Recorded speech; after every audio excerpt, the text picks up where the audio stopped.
हिमाचल में 15 से 18 साल आयु वर्ग के 3.52 लाख से ज्यादा बच्चों का कोविड टीकाकरण किया जाएगा। उन्हें भारत के वैज्ञानिकों द्वारा निर्मित कोविड रोधी टीके कोवैक्सीन की डोज दी जाएगी। अभियान में प्रदेश के 4,259 शिक्षण संस्थानों को कवर किया जाएगा, जिनमें 2,801 सरकारी, 1,402 प्राइवेट और 56 अन्य शिक्षण संस्थान हैं। इस दौरान विधायक अनिल शर्मा, राकेश जम्वाल और इंद्र सिंह गांधी, मुख्यमंत्री की धर्मपत्नी एवं राज्य रेड क्रॉस सोसाइटी की उपाध्यक्ष डॉक्टर साधना ठाकुर, नगर निगम की महापौर दीपाली जसवाल, उप महापौर वीरेंद्र भट्ट, नगर निगम के पार्षद, उपायुक्त अरिंदम चौधरी, पुलिस अधीक्षक शालिनी अग्निहोत्री, मुख्य चिकित्सा अधिकारी डॉक्टर देवेंद्र शर्मा, जिला स्वास्थ्य अधिकारी डॉक्टर दिनेश ठाकुर, जिला टीकाकरण अधिकारी डॉक्टर अनुराधा शर्मा सहित अन्य अधिकारी, स्कूल के अध्यापक एवं लाभार्थी बच्चे मौजूद रहे। कोविड के इस सारे दौर में वैक्सीन एकमात्र ऐसा माध्यम रिसर्च के बाद बताया गया जिसके कारण जो है हम संक्रमण को काफ़ी हद तक रोकने की स्थिति में हो सकते हैं। और निश्चित रूप से जिस प्रकार से पूरे देश भर में वैक्सीन का अभियान चला है, लगभग पूरे देश भर में भारत के ही साइंटिस्ट द्वारा बनाई गई वैक्सीन का इस्तेमाल करने के पश्चात जहां 100 करोड़ का आंकड़ा पार करने के बाद हम 150 करोड़ के उस आंकड़े को छूने वाले हैं, वहीं आदरणीय प्रधानमंत्री जी ने देश के सभी साइंटिस्ट के साथ चर्चा करने के पश्चात कि क्या ये वैक्सीन 18 साल से कम आयु के बच्चों के लिए भी उपयोगी होगी, उस दृष्टि से एक लंबे और गहन विचार मंथन के पश्चात ये निर्णय हुआ कि 15 से 18 साल तक के बच्चों को वैक्सीनेशन के इसमें दायरे में लाना चाहिए।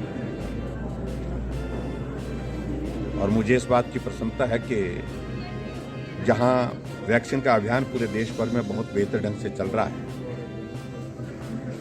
जहां हमारे नौजवान जो स्कूल में पढ़ने वाले बच्चे संक्रमित हो रहे थे और बच्चे भी इस बात के लिए मांग कर रहे थे, बच्चों के पेरेंट्स भी बार बार इस बात के लिए आग्रह कर रहे थे कि बच्चों के लिए वैक्सीन का प्रावधान होना चाहिए, क्योंकि बहुत बड़ी संख्या में कुछ जगह हमने ऐसा देखा कि बड़ी संख्या में बच्चे जो है वो संक्रमित हो गए।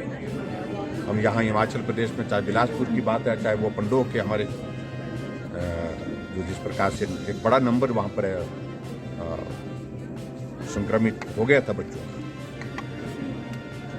और मैं समझता हूँ उस दृष्टि से बहुत एक महत्वपूर्ण निर्णय लिया। और आज उस निर्णय की दिशा में हम हिमाचल प्रदेश में आगे बढ़ते हुए 15 से 18 वर्ष के बच्चों के लिए वैक्सीन के इस अभियान को शुरू कर चुके हैं। और मैं इस बात को जरूर कहना चाहूँगा कि वैक्सीन का जो हमारा जो टारगेट है हिमाचल प्रदेश का, जो 15 से 18 वर्ष के बच्चों का, वो 3.5 लाख के करीब है, 3,52,000 के करीब है। ये लक्ष्य हिमाचल प्रदेश को दिया गया है, जो बच्चे हमारे 15 से 18 साल की आयु में है। ये आगे पीछे थोड़ा हो सकता है, लेकिन ये जो हमारे जो रजिस्ट्रार जनरल उनकी ओर से ये फिगर मैं आपके सामने कोट कर रहा हूँ, 3,52,000। और उसमें राज्य जो अपने आधारित लक्ष्य जनसंख्या के आकार के अनुसार 4,05,000 है। और इसमें जो स्कूल कवर किए हैं उसमें सरकारी स्कूल 2,801 और जो निजी स्कूलों की संख्या है वो 1,402 की है। और इसके बाद इसके अतिरिक्त अन्य 56 और नंबर है वो स्कूलों का अलग अलग कैटेगरीज का, जिसमें ये वैक्सीन का अभियान होना है।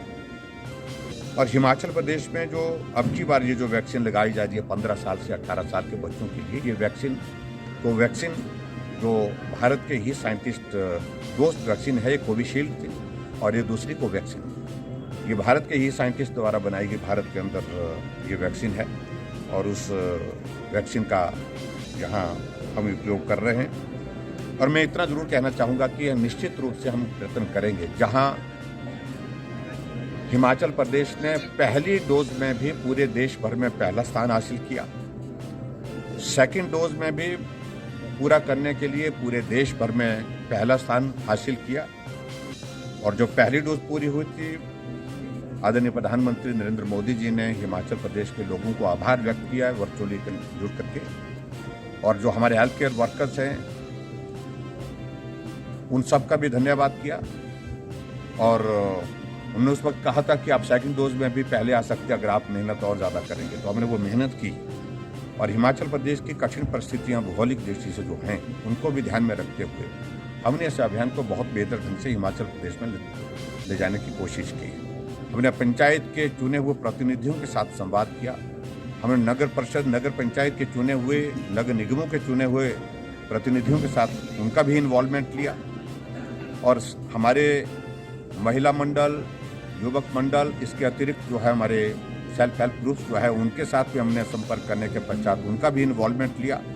और यहाँ तक के हमने अपने संगठन यानी कि भारतीय जनता पार्टी के सभी साथियों के साथ भी वर्चुअल मीटिंग करके कि वैक्सीन का अभियान सफल हो उसके लिए हमने कहा कि सब लोग इस काम में जुटे।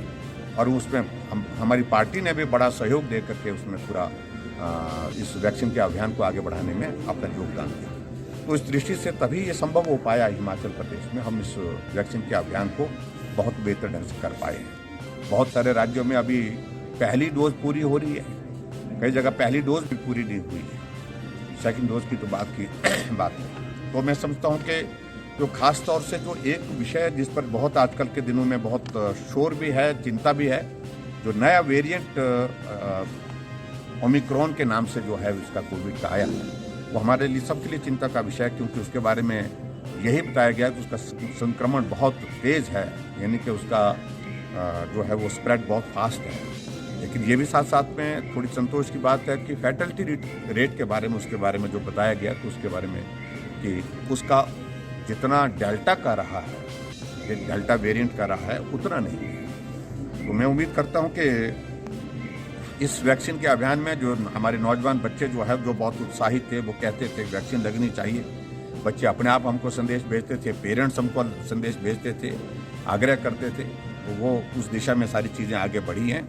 और मैं उम्मीद करता हूं कि आने वाले समय में इस कोविड को रोकने के लिए जो सबसे कारगर उपाय है वैक्सीनेशन, उस वैक्सीनेशन के अभियान में जहां स्कूल के सभी टीचर्स और स्कूल के टीचर के साथ साथ में जो पेरेंट्स हैं वो आगे बढ़ करके इस अभियान को पूरा करने में अपना सहयोग देंगे। मुझे लगता है कि आज की तारीख में वो स्थिति नहीं है कि अभी तक हम पाबंदी लगाएं। ठीक है, हिमाचल प्रदेश में भी संक्रमण के कुछ मामलों में इंक्रीज हुआ है नंबर, पिछले 3-4 दिनों में हमने देखा है। हम 350 आगे थे, अब उसमें हम 450 से पार चले गए हैं, 500 के करीब हम। तो ऐसी सूरत में ये चिंता का विषय निश्चित रूप से है।